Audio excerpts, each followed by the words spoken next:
आया है। लेकिन पंचम काल में ऐसा कौन सा साधन है जहां साक्षात आपको धर्म का फल न दिखाई देता हो, फिर भी जीव धर्म में लगा हो तो उसकी फीक ठोकने के लायक है।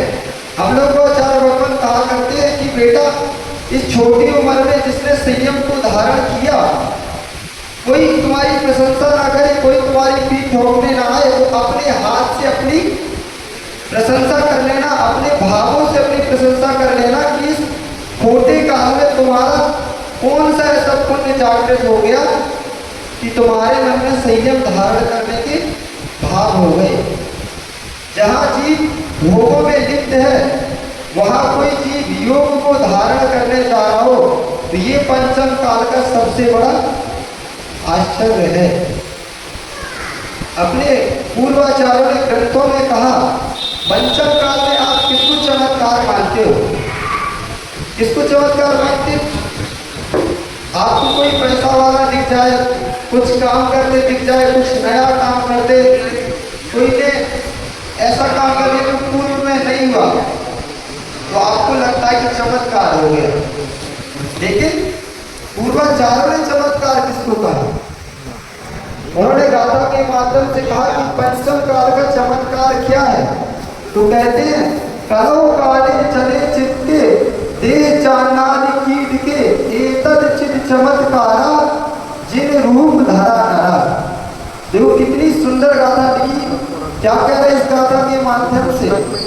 कलो काले चले चित्ते देह चानादि कीट के, अर्थात इस कली काल में चित्त ऐसा चलायमान है, इस व्यक्ति का मन इतना चंचल है कि जैसे एक बंदर होता है। बंदर सबने देखा होगा आप लोगों ने, कितना चंचल होता बंदर। बंदर से चंचल कोई नहीं। और फिर बंदर को यदि शराब पिला दी जाए और बंदर को बिच्छू काट ले, तो फिर क्या होगा?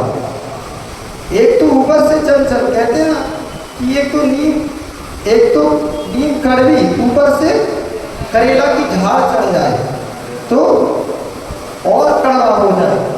ऐसे तो बंदर कितना चंचली जीव, और उसको क्या हो गया? बिच्छू ने डंक मार दिया और उसने शराब पी दी, उसकी चंचलता और बढ़ गई। तो जो बंदर को शराब पीने के बाद, बिच्छू के काटने के बाद चंचलता होती है, ऐसा चंचल मन पंचम काल के जीवों का है। क्या कह रहे हैं? कलो काले चले चित्ते देह चानादि कीट के। और जो आपकी देह है वो अन्न का कीड़ा बनी हुई है। अन्न का कीड़ा कहने का मतलब, अन्न का कीड़ा देखा होगा माताओं ने, क्या कहते हैं आप इधर? पाई, जो अन्न के अंदर ही घुस जाता, 24 घंटे उसी में रहता है और अंदर से उस अन्न को खा लेता है, और बाहर से वो क्या होता है? चमकते दिखाई देता है। होता कि नहीं? बाहर से जो चीज चमक रही है, जरूरी नहीं कि वो अंदर भी चमकदार हो। गेहूं के अंदर कीड़ा घुस जाता है, बाहर से आपको पूरा साबुत दिखेगा, लेकिन उसके अंदर कुछ भी नहीं होता, वो खोखला हो चुका होता है। तो ऐसी साधना मत करना, ये मायाचारी की साधना है कि बाहर से आपकी चमक दिखाई देते रहे और अंदर आपका धर्म खोखला हो। ऐसा धर्म कोई कारककारी नहीं है। ऐसा धर्म करना कि जो बाहर चमक दिखाई दे रही है, वही चमक आपके अंदर भी होना चाहिए, तभी वो धर्म आपका कार्यकारी है। तो देह पंचम काल में जीव के अन्न का कीड़ा बन गई। ऐसा क्यों कहा? क्योंकि आपने काल व्यवस्था पढ़ी जैन धर्म के अनुसार, तो पृथ्वी में प्रथम काल में जीव का भोजन कितना होता था? मालूम है कितना होता था? प्रथम काल में जीव का भोजन हर के बराबर होता था। हर कितनी सी होती? छोटी सी, जो प्रथमा सुखमा काल होता है, उसमें जीव का भोजन हर के बराबर था। द्वितीय काल आया तो कितना हो गया? हर पहेड़ा के बराबर हो गया। और तृतीय काल आया तो आंवला के बराबर हो गया। चतुर्थ काल आया तो जीव ने सीमित भोजन किया, 2 बार भोजन करता था। और पंचम काल की महिमा तो आप खुद देख रहे कितना खाता है व्यक्ति। सुबह उठता ही पता चला कि उसको चाय चाहिए, सबसे पहले चाय नहीं मिले तो उसका दिन खराब हो जाएगा। मतलब सो के उठा और उसको सबसे पहले क्या याद आता है? भोजन। और रात को सोते समय भी सबसे बाद में क्या करता है? भोजन। और कुछ लोग तो ऐसे होते हैं कि सोते सोते भी खाते हैं। खाते ही नहीं, सोते सोते खाता कोई नहीं खाता। अभी आपको पता नहीं है, सोते सोते भी लोग खाते हैं। क्या खाते हैं? रात को सोने से पहले गुटखा खा लिया और सो गए, चारपाई में मुंह में गुटखा डाला ही हुआ है। अब सोचो, खाने का त्याग का कोई नियम ही नहीं। सोते सोते भी खा रहा है और तुरंत जागता है तो भी खाना ही मांगता है। सोचो, ये पंचम काल की हालत है। तो आपके मन में यदि त्याग के भाव आ जाए तो सोच लेना कि मेरा पूर्व का कोई पुण्य जागृत हुआ जो मेरे मन में त्याग के भाव आ गए। अभी पर्व के दिन चल रहे, कोई एकासन करता, उपवास करता, तो समझो कि हमारे मन में ऐसे भाव क्यों आ गए, सबको क्यों नहीं कर रहे। तो आपको पता चलेगा जैन धर्म में कर्म व्यवस्था, कर्म सिद्धांत एक बहुत बड़ा सिद्धांत है जैन धर्म में। तो कर्म सिद्धांत कहेगा कि जरूर आपने पूर्व में भगवान की भक्ति की होगी, गुरु को दान दिया होगा, शास्त्र का वाचन किया होगा, जिससे पुण्य का संचय किया होगा, इसलिए आपके मन में आज धर्म ध्यान करने के भाव हो रहे। नहीं तो व्यक्ति के मन में धर्म के भाव ही जागृत नहीं होते। कल अपन ने देखा, कल उत्तम क्षमा धर्म का दिन था, आज उत्तम मानव धर्म का दिन है। क्रोध कषाय का सबसे पहले अभाव करवाया। क्यों? क्योंकि क्रोध कषाय इतनी खोटी है कि जीव को अनंत संसार में भटका रही है। ये क्रोध कषाय 4 प्रकार की क्रोध कषाय होती है। कौन सी? अनंतानुबंधी, अप्रत्याख्यानावरण, प्रत्याख्यानावरण और संज्वलन। ये 4 कषाय हैं। इन 4 कषायों के माध्यम से जीव भटक रहा है। तो हमें अपने मन के अंदर खोज करना है कि हमारी कषाय तो सबके अंदर है।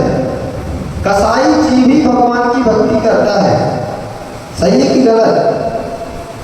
कसाई जीव ही भगवान की भक्ति करता है, अकसाई जीव भगवान की भक्ति करता ही नहीं। बताओ सही है कि गलत? कसाई जीव ही भगवान की भक्ति करता है, अकसाई जीव तो भगवान की भक्ति करता ही नहीं। आपको लग रहा कि भैया जी गलत कह रहे हैं, कुछ गलत कह रहे हैं कि सही? सही कह रहे कि गलत? कसाई जीव ही भगवान की भक्ति करता है। कौन सा कसाई? मंद कसाय होती है जीव की, तभी वो भगवान की भक्ति करने आता है। आकसाई तो स्वयं भगवान बन जाता है, उसको भगवान की भक्ति करने की जरूरत ही नहीं। और जब तीव्र कसाय होती है तो उसको भगवान दिखाई देते नहीं। तो तीव्र कसाय भी भगवान की भक्ति नहीं करता, आकसाई जीव भी भगवान की भक्ति नहीं करता। भगवान की भक्ति करने वाला मंद कसाई होता है। तो कसाई भी भगवान की भक्ति करता है। तो कसाई की जब तीव्रता होती है तो भगवान के दर्शन ही जीव नहीं कर पाता। आपकी तो क्या बात है, आप मारीची से मिल लो। मारीची को सब जानते होंगे, कौन था? महावीर भगवान का पूर्व भाव का जीव, किसके काल में? आदिनाथ भगवान का पोता। बताओ, साक्षात जिसका पिता चक्रवर्ती, दादा तीर्थंकर और चाचा कामदेव, ऐसे कुल में जन्मा जीव भी, लेकिन जब मान कसाय के पास हो गया तो भगवान आदिनाथ का समूह शरण छोड़कर आ गया। सोचो, उसको भगवान में भगवान दिखाई नहीं देते। तो जब आपको भगवान में भगवत्ता दिखाई दे तो समझ लेना हमारी कसाय मंद चल रही है। कसाय भड़क जाएगी ना, यही बैठे किसी को क्रोध आ जाए तो उसको भगवान नहीं दिखेंगे, वो दुश्मन दिखाई देने लगेगा। तो मंद कसाई से भी भगवान की भक्ति करता है, तीव्र कसाई को भगवान दिखाई नहीं देते। जब मारीची जैसा जीव, लेकिन जो आपको कसाय करते दिखता है उसको कभी हे मत समझना। हे मतलब एक हे होता है, एक उपादेय होता है। हे उपादेय तत्व जैन दर्शन का बहुत बड़ा तत्व है। हे उपादेय, हे यानी क्या होता है? हे यानी होता है त्यागने योग वस्तु। उपादेय यानी क्या होता है? ग्रहण करने योग वस्तु। आप धार्मिक तभी हो पाओगे, अपना आत्मकल्याण तभी कर पाओगे जब आपको हे और उपादेय का बोध होगा। आपको पता ही नहीं कि हमारे आत्मकल्याण के लिए क्या वस्तु सही है, क्या वस्तु गलत है, तो आप कैसे उसका त्याग करोगे, कैसे उसको ग्रहण करोगे? पढ़ते हो आप कि बिन जाने ते दोष गुणन को कैसे तजिए गहिए। जब तक दोष और गुण में आपको फर्क पता नहीं होगा तो आप कैसे जानोगे कि दोष को हमें त्याग करना है और गुणों को हमें ग्रहण करना है? तो पहले होती जानकारी। जानकारी अपन करें कि क्या हमारे लिए त्यागने योग्य है, क्या हमारे लिए ग्रहण करने योग्य है। देखो, आप सबसे ज्यादा शब्द नहीं लगाते, घर में तो ये लगा देते हो आप लोग कि हमें क्या खाना है, ये हमारे लिए खाने योग्य और ये हमारे लिए खाने योग्य नहीं है, वहां लगा देते। लेकिन कसाय में आप नहीं लगाते कि ये कसाय हमें करनी है, ये कसाय हमें नहीं करनी। क्रोधी व्यक्ति की कसाय तो आपको साक्षात सामने दिखाई देती है। क्रोध तो दिखाई देता कि नहीं सबको? यदि किसी को क्रोध आ जाए तुरंत उसका चेहरा लाल हो जाएगा, सांसें बढ़ जाएंगी और हृदय की धड़कन बढ़ जाएगी। तो क्रोध कसाय आपके सामने दिखाई देती है, इसलिए आप कह देते हो कि भैया ये बहुत क्रोधी आदमी है। लेकिन सिर्फ क्रोध ही कसाय नहीं है, कसाय तो कितनी है? 4 कसाय हैं। क्रोध कसाय दिखाई देती तो अपन को सबसे मेन आदमी किसको देखता? क्रोध को ही कसाय मानता रहता। बस मान माया लोभ को तो क्रोध कसाय मानता ही नहीं। जो लोग कसाय में सबसे ज्यादा लगा है, पैसा जोड़ने में लगा है, उसकी तो लोग प्रशंसा करते हैं, उसको कोई कसाई नहीं कहता। कोई कहता कसाई? उसको कोई कसाई नहीं कहता। लेकिन एक व्यक्ति क्रोध कर ले तो तुरंत उसको लोग कहते हैं कि कसाई है। लेकिन मान भी एक कसाय है। मान कसाय है कि नहीं? मान कसाय को कहा मीठी छुरी की जैसी कसाय है, उसको क्या है? वो मान कसाय है। मीठी छुरी क्यों कहा? जैसे मीठी छुरी में आप जीभ लगाओगे तो मीठी तो लगेगी, लेकिन वो आपकी जीभ को काट रही है और आपके दुख का कारण बनने वाली है। ऐसे ही मान कसाय माया जारी करते हुए जीव मान में अपने आप को दम्भ में फूल रहा है, सोचता है कि मैं ही सब कुछ हूँ। लेकिन ये भाव जो उसके अंदर जागृत हुआ है वो उसकी आत्मा का घात कर रहा कि नहीं कर रहा, ये भाव पता नहीं चलता। इसलिए व्यक्ति को समझने की जरूरत है, ज्ञान की जरूरत है। जब तक ज्ञान नहीं होगा तब तक इन भावों को आप पकड़ ही नहीं पाओगे कि हम कसाई हैं कि नहीं है। तो मान कसाय को जानने के लिए कैसे जानोगे आप? कि आचार्य भगवान समंतवर्धन स्वामी महान ग्रंथराज रत्नगढ़ श्रावकाचार्य में लिख गए। क्या लिखा? समंतवर्धन स्वामी एक ऐसे महान आचार्य इस भारत भूमि पर हुए जिन्होंने भारत भूमि पर जिन धर्म का डंका कहाँ से कन्याकुमारी से बनारस होकर उन्होंने भेदशाला इस भारत भूमि पर जैन धर्म का जयनाद किया था और उन्होंने ऐसा घोष किया था कि किसी के पास भी भारत में ऐसी क्षमता हो तो मुझसे आके विवाद करे। सोचो कितना उनके अंदर जिन धर्म का सिद्धांत था कि किसी के अंदर भी इतनी क्षमता नहीं जो हमसे जनागण के विरुद्ध आकर संवाद कर सके। ऐसे महान दिगंबराचार्य समंतभद्र स्वामी, जिनको कलिकाल सर्वज्ञ कहा गया है, उन्होंने लिखा रत्नगढ़ श्रावकाचार्य में, ज्ञानम पूजा कुलम जाति बल वृद्धि तपो बपु अष्टावासित मानित्यम स्मय मावर गतस्मया।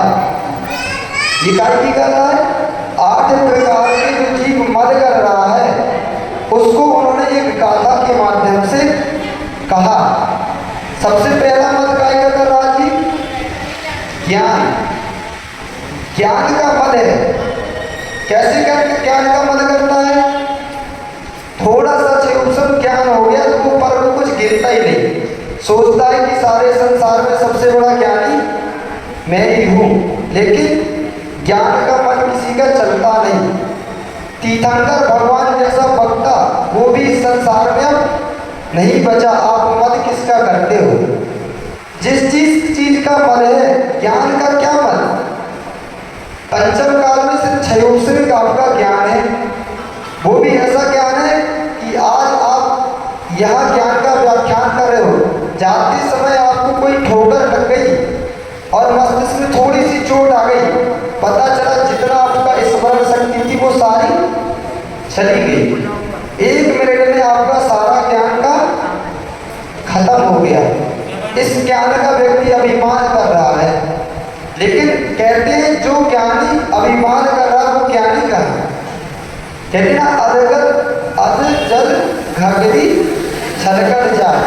जिनका ज्ञान अधूरा होता है उनका ज्ञान झलकता है, पूरी भरी गगरी कभी झलकती ही नहीं है। जिसको ज्ञान होगा उसको ज्ञान का कभी भी मद नहीं होगा, और जो मद ज्ञान का कर रहे हैं वो ज्ञानी ही नहीं है। इसलिए ज्ञान का मद नहीं करना। ज्ञान पूजा का मद कर रहा व्यक्ति। पूजा कैसी?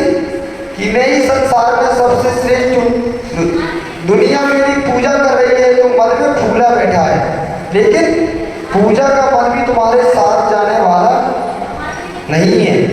ये संसार के जो भी सम्मान है, मान है, वो आपको संसार में फुलाने वाले हैं, लेकिन भविष्य में आपको दुख देने वाले हैं। आचार्य भगवान कहा करते कि कोई व्यक्ति मान कसा ऐसी है कि मंदिर में आने के बाद भी आपको भगवान को नहीं देखने देती। कौन सी कसा है? मान कसा है।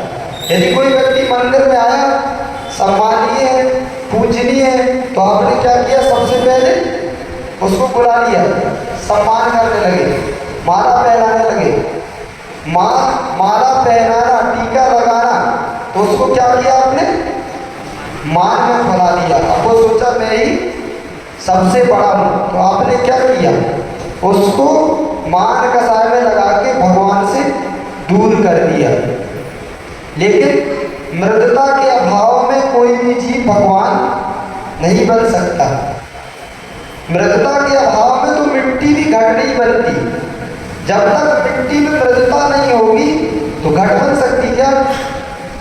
जो मिट्टी मृदु होगी वही घट का रूप धारण कर पाती है।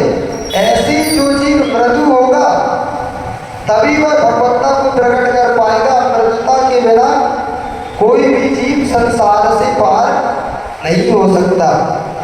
इसीलिए जीवन में मृदुता लाओ। कैसी होनी चाहिए मृदुता? अकड़ने वाले जीवों का जीवन ज्यादा नहीं होता। होता क्या? ज्यादा जीवन कौन जीता? अकड़ने वाले कि जिनका स्वभाव मृदु है। कौन ज्यादा चलता है? अकड़ने वालों का जीवन थोड़ा होता है। आप बांस को देख लो, बांस खूब तेज आंधी चल रही हो और बांस अकड़ के खड़ा रहता कि मैं तो खड़ा हूं, और आंधी तेज चली तो बांस टूट के गिर जाता। उसका जीवन थोड़ा है। लेकिन घास क्या करती है? जब तूफान आता है तो क्या करती? भैया थोड़ी देर के लिए झुक जाओ, तूफान चला जाएगा, फिर अपन खड़े हो जाएंगे, तो उसका जीवन बच जाता है। तो बचना है तो मृदुता लानी होगी, झुकना सीखना पड़ेगा। झुकने वाला ही बच पाता है। जो अकड़ के खड़ा होता है उसका नाश हो जाता है। नहीं मानते हो तो पूछ लो किससे, किससे पूछना है? रावण से मिल लो आप। रावण को सब जानते हैं। रावण का नाश हुआ कि नहीं हुआ? मृदता का अभाव, जब तक मान कसाय का अभाव नहीं होगा तो मृदता आएगी नहीं। मृदता नहीं आएगी तो रावण जैसा जीव का विनाश होगा। मृदता का सफर कैसा है? थे से लेकर थे तक का है। कैसा? था से लेकर थे तक का सफर है। किसका? मान कसाय के अभाव का। आज तक किसी ने भी ऐसा नहीं कहा होगा कि पहले रावण हुए थे। किसने कहा? क्या कहा हो गया? बताओ। कोई नहीं कहा आज तक कि रावण हुए थे।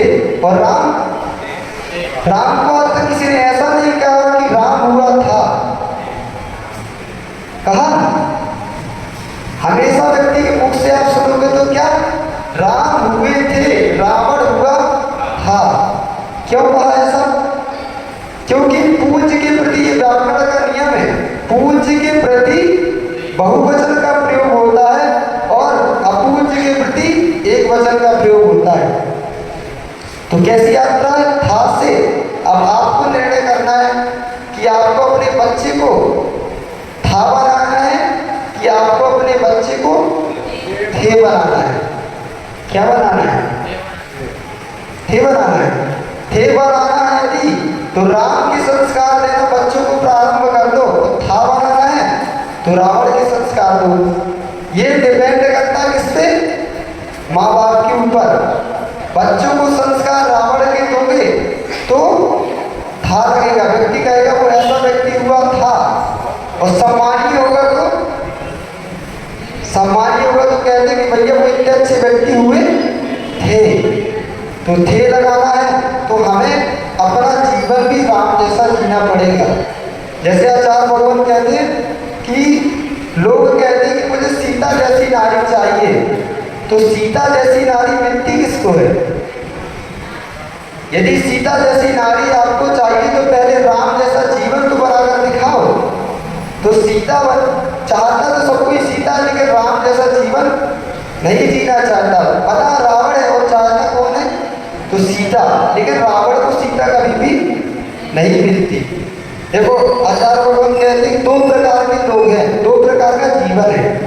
कैसा? एक राम का जीवन और एक रावण का जीवन। अब निर्णय आपके हाथ में है कि हमें राम का जीवन जीना है कि हमें रावण का जीवन जीना है। अंतर क्या है? रावण का जीवन जो है तत्काल का जीवन सुखमय जीवन है। तत्काल का जीवन है रावण का, वो बहुत सुखमय है। उसके पास भोग विलास की प्रत्येक सामग्री थी। क्या? सोने की लंका थी, कितनी सारी रानियां थी, वैभव था, विद्याधर था और राक्षसों का राजा था। इतना वैभव, सब कुछ था, सब सुख संपत्ति थी। और विद्या में भी आप देखोगे तो राम से ज्यादा विद्या किसके पास थी? सोचो आप, राम से ज्यादा विद्या भी रावण के पास थी। लेकिन इसलिए कहते विद्या, ज्ञान का मत मत करो। काय का ज्ञान का मत। ये शास्त्रों का ज्ञान और आत्मा का ज्ञान बहुत भिन्न है। ज्ञान दोनों है, शास्त्र का ज्ञान और आत्मा का ज्ञान बहुत भिन्न है। रावण को शास्त्रों का ज्ञान तो था, लेकिन आत्मा का ज्ञान, यदि आत्मा का ज्ञान होता तो जो उसने किया वो करता क्या? इसलिए आचार्य भगवान कहते हैं कि शास्त्र के ज्ञान में भूलो मत। शास्त्र के ज्ञान में ही मर गए और आत्मज्ञान को नहीं जान पाए तो उसी शास्त्र में जाके आपने देखोगे शास्त्रों में भी कीड़े हो जाते हैं। होते कि नहीं? बरसात में आप देखोगे छोटे छोटे कीड़े शास्त्रों में हो जाते हैं। वो कौन है? वो शास्त्र ज्ञान के रागी जीव है। मात्र पूरा ज्ञान प्राप्त किया था, उसको अपने जीवन में नहीं लाया था, इसलिए उस ज्ञान के राग में ही चलेगा और उसी शास्त्र में क्या बन गए? कीड़े बन गए। तो पूरा ज्ञान आपके जीवन में आपका आत्मकल्याण का साधन नहीं बनेगा। जो आप पढ़ रहे हो उसको उसको यदि जीवन में नहीं ला पाए तो आपका ज्ञान कोई भी कार्यकारी नहीं है। ज्ञान का फल ही क्या है? ज्ञान का फल क्या है? तो परीक्षा मुक्त सूत्र में आचार्य भगवान माणिक्यनंदी स्वामी लिखते हैं कि ज्ञान का फल क्या है? अज्ञान निवृत्ति हान उपादान उपेक्षा तत्फलम। क्या देगा? अज्ञान निवृत्ति हान उपेदान उपेक्षा तत्फलम। ये चार ज्ञान के फल बताए। अज्ञान की निवृत्ति, जैसा जीवन आप शास्त्र पढ़ने के, जैसे किसी ने नया शास्त्र चालू किया, ठीक है, बहुत सारे होंगे, और जैसा जीवन आप स्वाध्याय करने के पहले आपका था वही जीवन आपका स्वाध्याय करने के बाद है, तो आपकी अज्ञान की निवृत्ति कहाँ हुई? तो ज्ञान मात्र आप पूरा जिनवाणी का ज्ञान प्राप्त करो, उससे आपका अज्ञान की निवृत्ति नहीं हुई, इसलिए उस ज्ञान को ज्ञान ही नहीं कहा, उस ज्ञान का फल ही आपने प्राप्त नहीं किया। इसलिए अज्ञान निवृत्ति पहला फल। हान उपादान, हान उपादान, हान मतलब हे, आपको पढ़ने के बाद, स्वाध्याय करने के बाद, ज्ञान प्राप्त करने के बाद भी पता नहीं कि क्या मुझे त्यागना है और क्या मुझे ग्रहण करना है, तो भी पूरा स्वाध्याय का ज्ञान कोई उसका फल आपको नहीं मिला। और उपेक्षा तत्फलम, सबसे बड़ा ज्ञान का फल क्या है? सबसे बड़ा ज्ञान का फल है उपेक्षा। जीव संसार में दुखी इसीलिए क्योंकि वो उपेक्षा करना नहीं जानता। उपेक्षा जानते क्या होता है? उपेक्षा यानी माध्यस्थ भाव। जब तक माध्यस्थ भाव नहीं होगा तब तक जीव सुखी हो ही नहीं सकता। माध्यस्थ भाव किसके प्रति होता है? क्या भावना द्वंद का पढ़ते सामायिक पाठा? कोई नहीं पढ़ता। सर्वेषु मित्रं गुणसु प्रमोदं क्लिष्टेषु जीवेषु कृपा परन्तम माध्यस्थ भावं विपरीत वृत्तौ। विपरीत वृत्ति के प्रति माध्यस्थ भाव नहीं होगा तो भावों में संकेतता नियम से होगी। अब आप देख रहे हो, आपको मंदिर में कोई चीज क्रियाकलाप पसंद नहीं है, ठीक है, वो क्रिया हो ही रही है, तो आपको क्या करना पड़ेगा? फिर अपने मन को दुखी नहीं करना चाहते तो माध्यस्थ भाव लाओ कि भैया जो हो रहा है सो हो रहा है, हमें उससे कोई मतलब नहीं। हमने एक बार रोक दिया, नहीं मान रहा तो माध्यस्थ भाव, विपरीत वृत्ति की वृत्ति। ये जीवन में सब जगह लगाना, चाहे आपका घर हो, चाहे मंदिर हो, चाहे समाज हो, चाहे राष्ट्र हो, तभी आपको सुख प्राप्त हो सकता है। जब तक माध्यस्थ भाव नहीं होगा तब तक सुख नहीं मिल सकता। तो अपन क्या बात कर रहे थे कि रावण का जीवन जीना है कि राम का जीवन?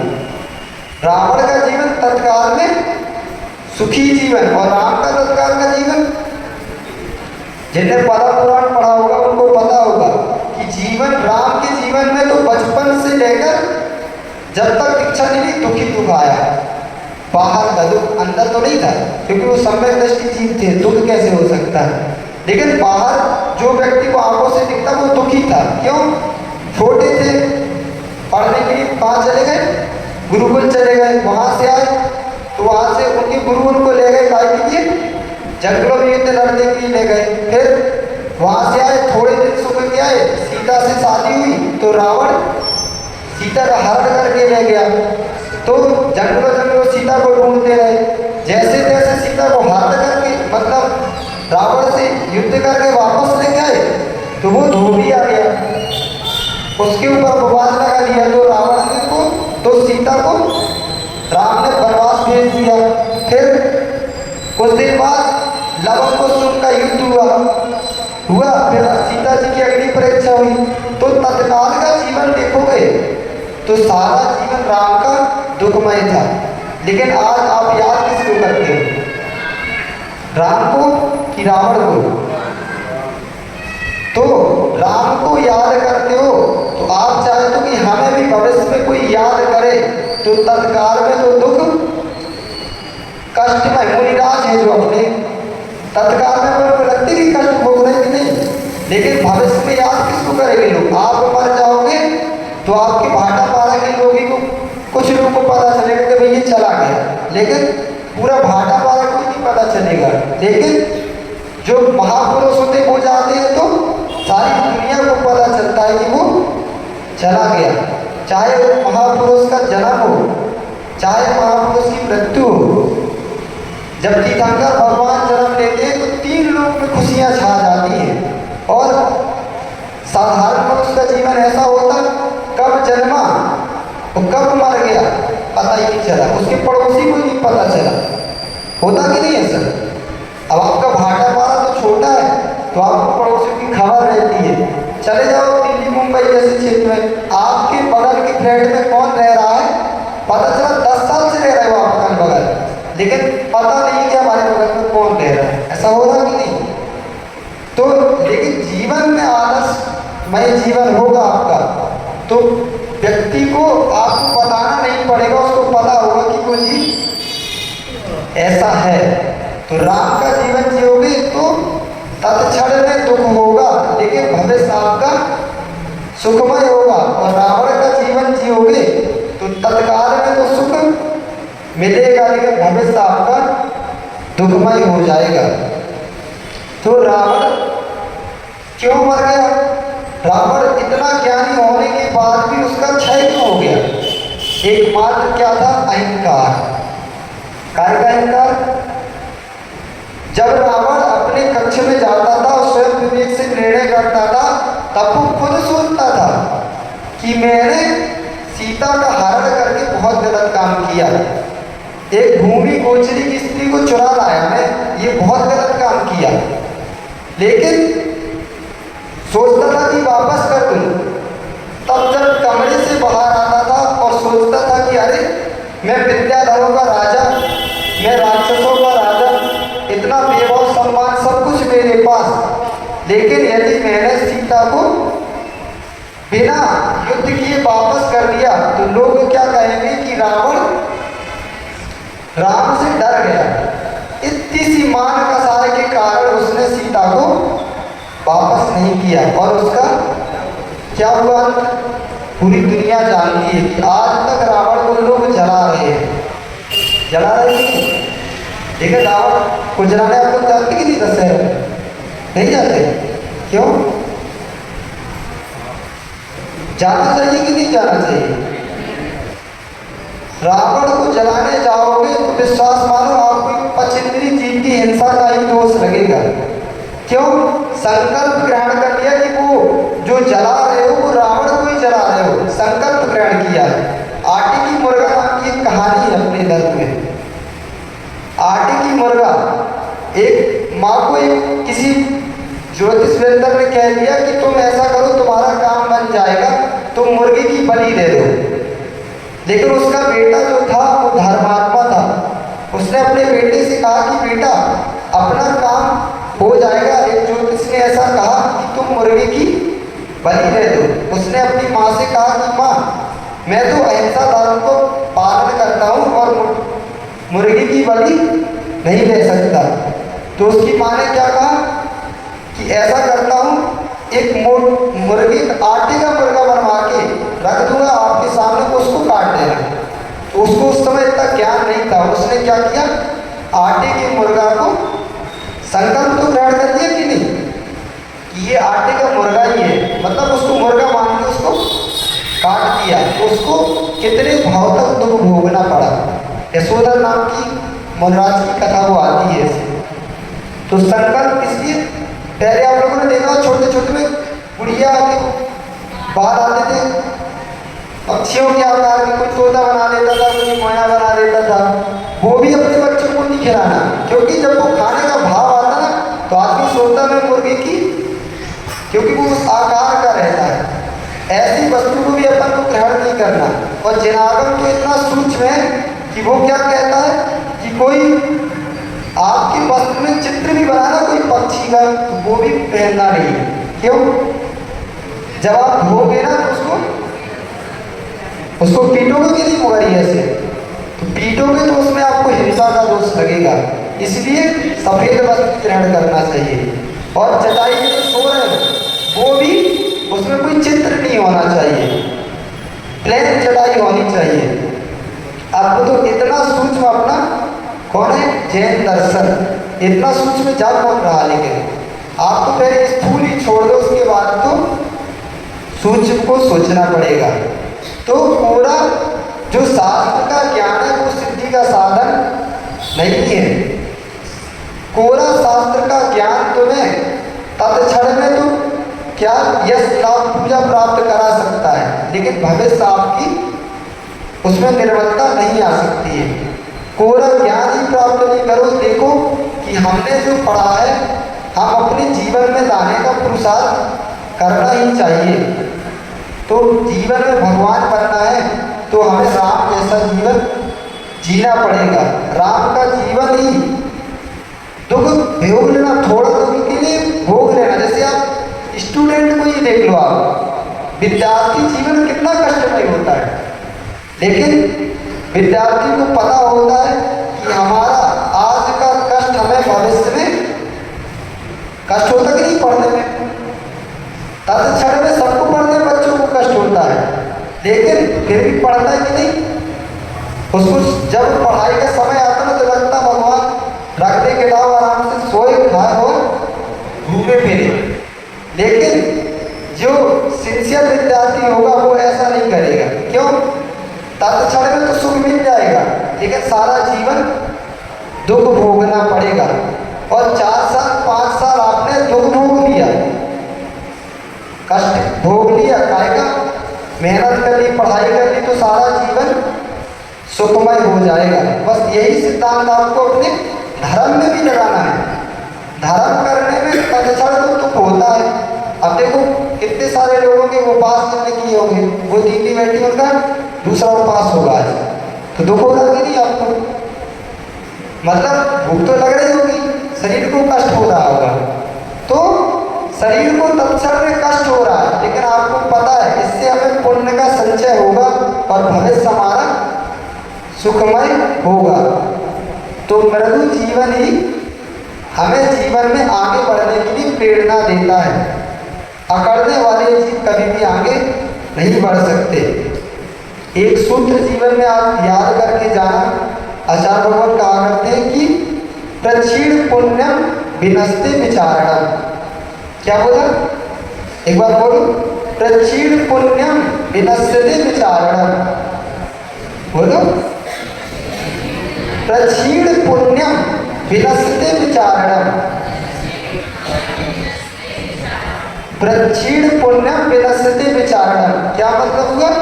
जब जीव का पुण्य क्षीण हो जाता है तो उसके विचार भी विनाश को प्राप्त हो जाते हैं। पुण्य है तो विचार आपके मन में भाव आए कि हमें कुछ अच्छा काम करना है, तो समझ लेना हमारा पुण्य अभी पल्ले में बाकी बचा हुआ है। जब पाप का पुण्य का क्षय हो जाता है तो विचार भी कैसे आते हैं? आपका ज्ञान काम कर रहा है तो ज्ञान का प्रयोग कहाँ कर रहे हो आप? उपास करने में, आज व्रत संयम धारण करने में, स्वाध्याय करने में, इसमें प्रयोग कर रहे हो। तो जिनका पुण्य क्षीण है वो कहाँ लगा रहे? कोई गोलेर बना रहा पक्षी को मारने के लिए, तो कोई जीवों को काटने में अपना ज्ञान प्रयोग कर रहा है। तो उस जीव का पुण्य क्षीण हो गया है, इसलिए उसके विचार जो है विनाश को प्राप्त हो जाते हैं। इसलिए अपने विचारों से पूछो कि हमारा पुण्य अभी बाकी है कि पुण्य क्षीण हो चुका है। यदि विचार उत्कृष्ट कार्य करने के आ रहे हैं तो समझ लो पुण्य अभी बाकी है, और पाप करने के विचार आ जाए तो समझ लो कि हमारा पुण्य कर्म का उदय खत्म हो चुका है। इसलिए अपने विचारों से हमने कल बताया था कि विचार ही आपके बता देते हैं कि आपका भविष्य क्या होने वाला है। तो भगवान की भक्ति कर रहे, 2 प्रकार की भगवान की भक्ति होती। कौन कौन सी? एक द्वैत भक्ति, एक अद्वैत भक्ति। द्वैत भक्ति भगवान की होती है। द्वैत भक्ति में द्वैत यानी 2। द्वैत भक्ति में एक भगवान होता है, एक भक्त होता है। लेकिन अद्वैत भक्ति में कौन होता है? सिर्फ एक जीव तरफ अकेला होता है, वो अद्वैत भक्ति होती है। भगवान आपको कौन सी भक्ति बनाएगी? द्वैत भक्ति बनाएगी भगवान, क्या अद्वैत भक्ति भक्ति बनाएगी? कौन सी भक्ति भगवान बनाएगी? द्वैत भक्ति करते करते जीव अनंत संसार बिता दे, लेकिन कभी भी वो भगवान नहीं बन सकता। जब तक अद्वैत भक्ति नहीं करेगा तब तक भगवान कोई बन ही नहीं सकता। तो भगवान का प्रारंभ में आलंबन लेना है। इसलिए ऐसे व्यक्ति द्वैत भक्ति करता है, उसके बाद अद्वैत भक्ति करता है। द्वैत भक्ति करना बहुत सरल होता है। आपसे कह दिया जाए अभी संगीत बज रहा था, सब नाच रहे थे, बढ़िया भगवान की भक्ति कर रहे थे, वो भी पुण्य का संचय हो रहा था। क्यों? अरे हम भगवान की भक्ति में नाच रहे थे, किसी की शादी में थोड़ी नाच रहे थे। किसी की शादी में नाच रहे हो तो आप पाप का संचय कर रहे हो। क्यों? क्योंकि उसके पाप की अनुमोदना कर रहे हो। लेकिन भगवान की भक्ति में नाच रहे हो तो पुण्य का ही संचय होता है। तो द्वैत भक्ति पुण्य का संचय तो कराती है, लेकिन साक्षात भगवान नहीं बनाती। जब तक व्यक्ति अपनी आत्मा की भक्ति अपनी आत्मा से नहीं करेगा तब तक वो भगवान नहीं बन सकता। तो द्वैत भक्ति करना सरल है, क्योंकि उसमें नाचना, गाना, भगवान की पूजा करना, स्वाध्याय करना, ये सब द्वैत भक्ति है। लेकिन द्वैत भक्ति कठिन नहीं होती। हम आपसे कहें कि आपको दिन भर आपको शेड्यूल दे दिया जाए, किसी को भी, कि आपको 7 बजे ऐसा करना, 8 बजे ऐसा करना, 10 बजे ऐसा करना, 12 बजे ऐसा करना, रात तक का शेड्यूल दे दिया जाए तो शांति से कर लेगा। लेकिन आपसे कह दिया जाए कि आज ऐसा करना, कोई शेड्यूल नहीं है। सुबह से अपने कमरे में बंद हो जाना और रात के 10 बजे तक कमरे में बंद रहना, किसी से ना मिलना, किसी से बात नहीं करना, शांति से बैठना। बताओ कठिन कौन सी बात होगी? कौन सी बात कठिन होगी? 24 घंटे कमरे में रहना कि 24 घंटे का शेड्यूल पे चलना? अब बताओ, जो भगवान बनने वाली साधना है वो आपको कठिन लग रही है, जबकि सरल कौन है? कुछ नहीं करना। इसलिए कहा गया है कि कुछ नहीं करना बहुत कठिन है, कुछ करना तो बहुत सरल है। लेकिन व्यक्ति महान किसको मानता? जो कुछ कर रहा है। जो कुछ कर रहा है वो महान नहीं है। महान तो वो है जो कुछ नहीं कर रहा है। अपने भगवान कैसे हैं? कुछ कर रहे हैं। और भगवान बने कैसे? कुछ करके कि कुछ नहीं करके? तो मान लो जब तक आप कुछ कर रहे हो तब तक आप भगवान नहीं बन सकते। जिस दिन सब कुछ करना छोड़ दोगे उस दिन आप भगवान बन जाओगे। तो आप पूछो ना, भैया धर्म करना भी छोड़ दे, छोड़ना पड़ेगा। धर्म करना भी छोड़ना पड़ेगा। हमने ऐसा लिखा है, आगम में अपने ऐसा ग्रंथों में लिखा है कि भगवान की भक्ति करने से, भगवान की पूजा करने से, मंदिर आने से पुण्य का संचय नहीं होता है। क्या बोला? मंदिर आने से, भगवान की पूजा करने से, भगवान की भक्ति करने से पुण्य का संचय नहीं होता। अब सोचो भैया कितनी तो बड़ी, कितनी उल्टी बात बोलती है हमने। बताओ सही बोला कि गलत? सही बोल रहे हैं। अब बताओ, आपको ज्ञान है तब भी भगवान की भक्ति कर रहे हैं। इस बात को बड़े लॉजिक तरीके से आपको समझना है। क्या कह रहे हैं? मंदिर आने से, भगवान की भक्ति करने से, पूजन करने से पुण्य का संचय नहीं होता। तो फिर किससे होता पुण्य का संचय? 5 पापों का त्याग करने से पुण्य का संचय होता है। यदि 5 पापों का त्याग नहीं किया तो आप चाहे मंदिर आओ, चाहे पूजा करो, चाहे विधान करो, पुण्य का आश्रय उतना नहीं होगा जितना जब तक 5 पापों का त्याग करके ये करोगे तो तीव्र पुण्य का बंध होगा। फिर भी मंदिरों की महिमा गाई जाती है। क्यों?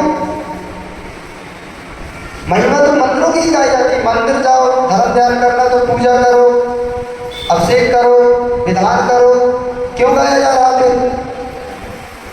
इसलिए मंदिरों की महिमा गाई जा रही है क्योंकि 5 पापों का त्याग आप अपने घर में नहीं कर पाते। इसलिए कहा जाता है कि घर में 5 पाप नहीं छोड़ पा रहे तो कम से कम मंदिर चले जाओ और उतने समय के लिए 5 पापों का त्याग कर दो। ये बात आप लोग को भी मालूम होगी कि ऐसा तो कहा जाता है कि घर में आप 5 पापों में लिप्त हो तो कम से कम जब मंदिर आओ, घर से संकल्प जब मान रहे कि हम मंदिर जा रहे हैं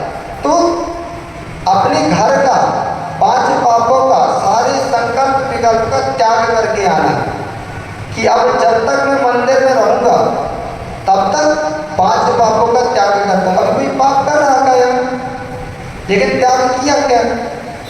त्याग नहीं किया तो पुण्य का आश्रम नहीं होगा। बुद्धिपूर्वक आपने त्याग कर दिया, जब तक मैं मंदिर में बैठा हूँ तब तक मेरे 5 पापों का त्याग, तो आपके पुण्य का संचय प्रारंभ हो जाएगा। और यदि आप कहो कि मंदिर आने से पुण्य होता ही है, मंदिर आने में ही पुण्य होता है, पूजा करने से ही पुण्य होता है, ऐसी व्याप्ति लानी, व्याप्ति यानी होने पर होना।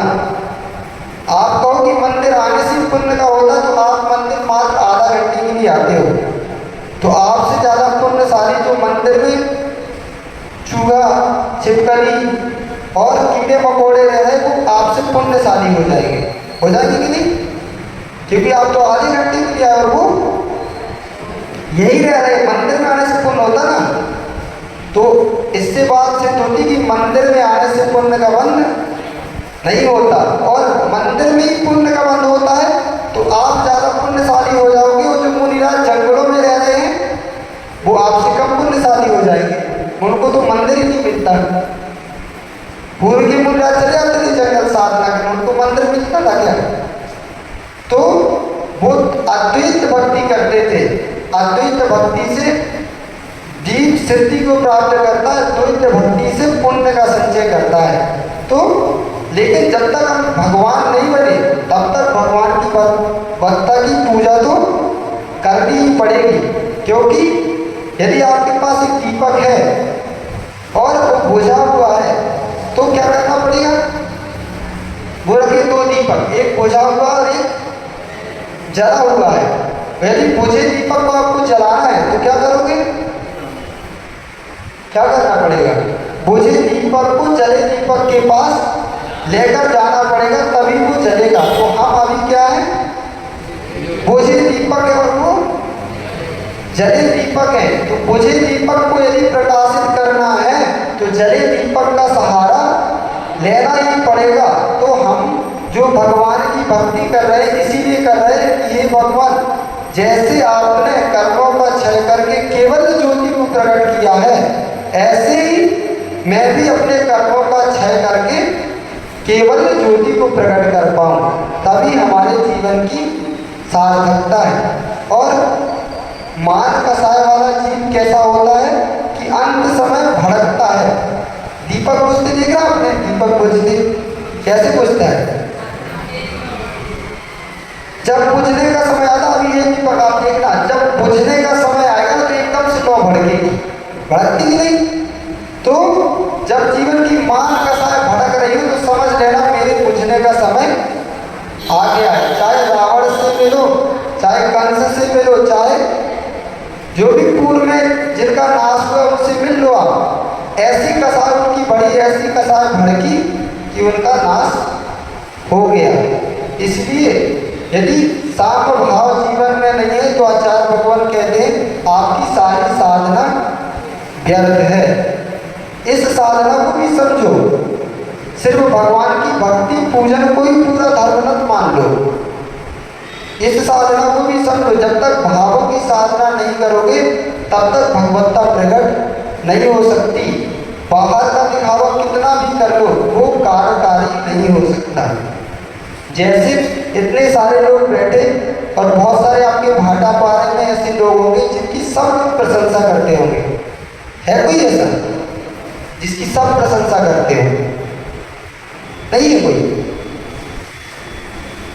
फिर भी आपको ये बता रहे कोई ऐसा हो जिसकी प्रशंसा सब करते हो, तब भी उससे कह देना भैया पर की प्रशंसा में भूल मत जाना।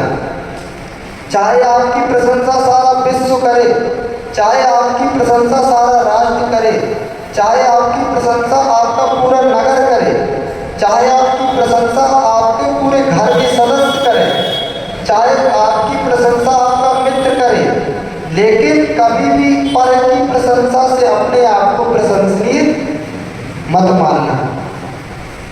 कि मानोगे? पर की प्रशंसा बाहर के दिखावे से होती है, लेकिन जीव प्रशंसनीय है कि नहीं वो अपने भावों से जानता है। इसलिए जब तक तुम्हारे भाव तुम्हारी प्रशंसा ना करें तब तक अपने आप को कभी भी जीव में प्रशंसनीय मत मानना। अपने आप को प्रशंसनीय उस दिन मानना जिस दिन तुम्हारा मन कहे कि हाँ मैंने बहुत अच्छा कार्य किया है। अपने बचपन से लेकर आज तक का जीवन निहार लेना और सोचना कि मैंने आज तक बचपन से लेकर अभी तक कोई भी गलत काम नहीं किया, और तुम्हारा मन तुम्हारी प्रशंसा करे तो समझ लेना मैं नियम से प्रशंसनीय हूँ। बाहर वाला जी भले तुम्हारी बुराई करे, लेकिन तुम्हारा मन तुम्हारी प्रशंसा करे तो नियम से समझना मैं प्रशंसनीय हूँ। और बाहर वाला कितनी भी प्रशंसा करे तो तुम्हारा मन कहे कि नहीं, ये तो मैं मायाजाली की प्रशंसा प्राप्त कर रहा हूँ। कारण कि कमरे के बाहर समाई करने बैठ गया, लेकिन जब सब लोग चले गए तो पूरे में घूम भी रहा है। तो जो प्रशंसा हुई थी वो किसकी थी? बाहर की थी, लेकिन अंदर में वो अपने आप की प्रशंसा, यदि ज्ञानी होगा तो अपनी प्रशंसा वो नहीं कर पाएगा। वो जानता है कि मैं मायाजाली की प्रशंसा लूट रहा हूँ दुनिया से। तो मायाजाली की प्रशंसा भगवत्ता नहीं दिलाती। मायाजाली की प्रशंसा, जब तक माया शून्य नहीं होगी तब तक भगवत्ता प्रकट नहीं होगी। श्रेणी चरित्र पढ़ा होगा, उसमें सेठ जी समाय करने बैठ गए। समाय करने बैठे थे, वो क्या नियम लेके बैठे कि जब तक ये दीपक जल रहा है, उनने अपने सामने दीपक जला लिया, और नियम क्या लगे कि जब तक ये दीपक जलेगा तब तक मैं समाय करूँगा, और अपने कमरे में समाय करने बैठ गए। अब क्या होगा, उनकी पत्नी आई, उन्होंने सोचा कि सेठ जी समाय कर रहे हैं, कमरे में कहीं अंधेरा ना हो जाए, वो जाके फिर भी डाल गई। अब पंडित जी समाय कर रहे, सेठ जी समाय करने बैठे। अब नियम क्या था, जब तक दीपक जलेगा तब तक समाय करूँगा।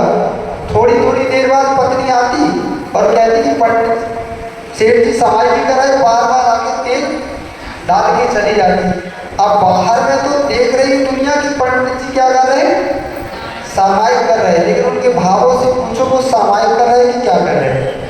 परिणाम खराब हो रहे कि अरे यार मैंने ऐसा नियम ले लिया और ये पत्नी तो बार बार घी डालती है, अब कैसे मेरी समाय पूरी होगी। ऐसे संश्लेषित परिणाम करके क्या हुआ, वो पंडित जी की मृत्यु हो गई। अब आप लोग होते, आप लोगों से पूछा जाए पंडित जी स्वर्ग गए कि मोक्ष चले गए, कि नरक चले गए कि क्रंच पर्याय में गए, बताओ। आज की परिस्थिति देख के आप क्या कहोगे, क्या कहोगे आप? अरे पंडित जी तो नियम से स्वर्ग गए होंगे, क्यों? समाय करते करते गए ना। कितनी अच्छी समाधि हुई नहीं, कितनी बढ़िया समाय हुई, पंडित जी की समाधि हुई, समाय करते करते चले गए। लेकिन समाय दुनिया को दिखाई दे रही है, उनकी समाय कैसी चल रही थी? समाय नहीं चल रही थी, परिणाम में संक्लेशता चल रही थी, और उस संक्लेशता के फलस्वरूप वो क्या बन गए, क्या बने? अपने ही घर के कुएं में जाकर मेढक बन गए। तो क्या हुआ कि जब उनकी पत्नी वहां कपड़े धोने के लिए जाती तो वो मेढक बार बार उनके ऊपर उछलता। तो वो पत्नी परेशान हो गई कि ये मेढक बार बार मेरे ऊपर क्यों उछल रहा, और वो गई कहा मुनिराज के पास कि महाराज जब मैं कपड़े धोने के लिए और अपने कुएं के पास जाती हूँ, एक मेढक बार बार मेरे ऊपर उछलता है, ऐसा क्या कारण है? तो पहले तो मुनिराज अवधि ज्ञानी होते थे, उन्होंने क्या कहा कि वो जो मेढक है वो तुम्हारा पूर्व पर्याय का पति है, इसलिए उससे तुमको राग है, इसलिए वो तुम्हारे ऊपर आगे कूदता है।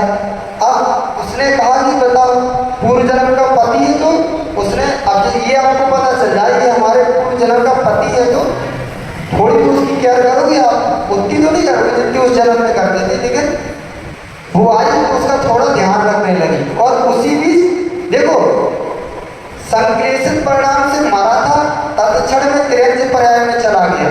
लेकिन ये कभी मत कहना कि जो धर्म किया तो वो व्यर्थ चला गया।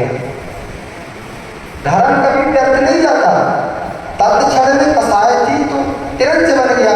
लेकिन उसी समय क्या होगा कि भगवान महावीर स्वामी का समो शरण राजगृह में आया, और पूरे नगर में टिडोरा पीटा गया कि भगवान का समो शरण आया